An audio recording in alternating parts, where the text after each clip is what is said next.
Today we're aboard a 2015 Lagoon 450, just off of Fort Lauderdale.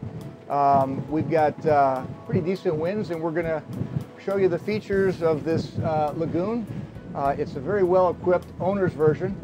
It's 3 cabins, and we'll have a chance to get inside and show you some of the features of the interior of the boat later.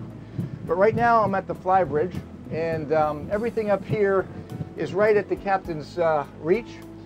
We've got B&G electronics on board the boat, and this boat is equipped with electric winches across the bridge here. We've got 4 electric winches here, all Harken, making the job of running this boat relatively easy with the push button, and as long as you know what you're doing and where you're going, you don't have to do any heavy lifting up here.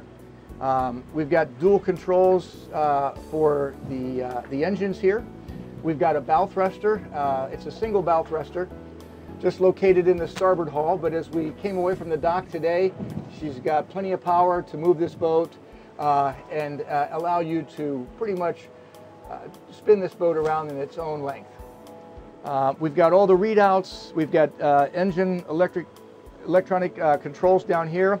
The current hour readings on this particular boat are just around 107 hours.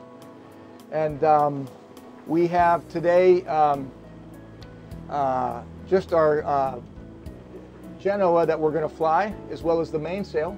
But everything is led back here to the cockpit, making handling the boat by one person or a small crew very easy. Up here we've got a full wrap around the vising glass. We've got a hard top. Also up here on this deck we've got good solar power and a nice sun deck with lounging cushions in front of the helm here.